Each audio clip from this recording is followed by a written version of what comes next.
पति के जाने के बाद जब नीतू कपूर ने खुद को संभालने की कोशिश की, तब लोगों ने उनके दर्द को समझने के बजाय उन्हें जज करना शुरू कर दिया। जिस महिला ने अपने जीवन साथी को खोया था, उसी पर सवाल उठाए गए कि पति के गुजरते ही फिल्मों में वापस आ गई। लेकिन लोगों को सिर्फ उनकी मुस्कुराहट दिखाई दी, वो दर्द नहीं दिखा जिससे नीतू कपूर हर रात गुजर रही थी। कभी कैमरे के सामने मुस्कुराने वाली नीतू कपूर रात होते ही अकेलेपन में टूट जाया करती थी। पति ऋषि कपूर के जाने के बाद उनकी जिंदगी में ऐसा सन्नाटा आया जिसने उन्हें अंदर तक हिला दिया। बाहर से मजबूत दिखने वाली नीतू कपूर ने अब पहली बार उस दर्द को खुलकर बताया जिसे वो लंबे समय से अपने अंदर दबाकर जी रही थी। नमस्कार, मैं नंदिनी सोनी और आप देख रहे हैं द हिंदी टॉक। दरअसल ऋषि कपूर के निधन ने सिर्फ उनके परिवार को नहीं बल्कि करोड़ों फैंस को भी झकझोर दिया था। लंबे समय तक बीमारी से लड़ने के बाद जब ऋषि कपूर इस दुनिया से चले गए, तब नीतू कपूर पूरी तरह टूट चुकी थी। उनके लिए जिंदगी अचानक बदल गई थी। घर वही था, लोग वही थे, लेकिन साथ चलने वाला इंसान हमेशा के लिए दूर जा चुका था।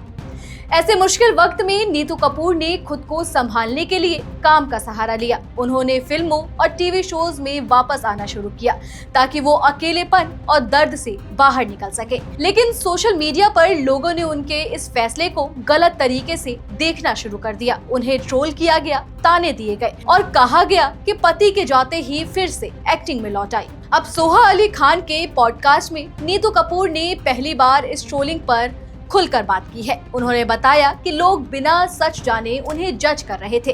किसी ने ये जानने की कोशिश नहीं की वो किन हालातों से गुजर रही थी। लोगों ने सिर्फ इतना देखा कि वो फिर से कैमरे के सामने आ गई, लेकिन उनके अंदर कितना दर्द था ये कोई नहीं समझ पाया। नीतू कपूर ने कहा कि ऋषि कपूर के जाने के बाद उनकी मानसिक हालात बेहद खराब हो गई थी। खुद को संभालना उनके लिए आसान नहीं था। ऐसे में उनके आसपास मौजूद लोगों ने उन्हें सलाह दी कि वो दोबारा काम शुरू करें ताकि उनका आत्मविश्वास वापस लौट सके और वो धीरे धीरे उस गहरे अकेलेपन से बाहर निकल पाए। उन्होंने बताया कि उसी दौरान उन्होंने जुग जुग जियो की, इंडियन आइडल जैसे शो में हिस्सा लिया और खुद को लगातार काम में व्यस्त रखने लगी।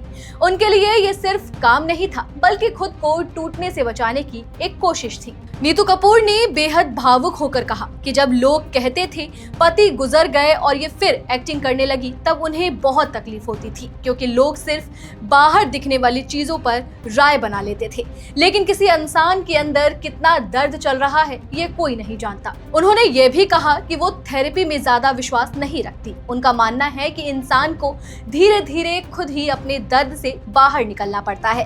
कोई दूसरा सिर्फ सहारा दे सकता है, लेकिन टूटे हुए दिल को संभालने की ताकत इंसान को खुद ही जुटानी पड़ती है। आज नीतू कपूर फिर से अपने परिवार और काम के साथ जिंदगी को आगे बढ़ाने की कोशिश कर रही है।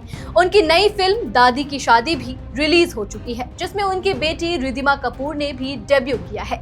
लेकिन नीतू कपूर की ये कहानी लोगों को इसीलिए ज्यादा छू रही है क्योंकि ये सिर्फ एक अभिनेत्री की कहानी नहीं है, बल्कि हर उस इंसान की कहानी है जो सबसे करीबी इंसान को खो देने के बाद भी मुस्कुराने की कोशिश करता है और बदले में दुनिया से सवाल और ताने सुनता है।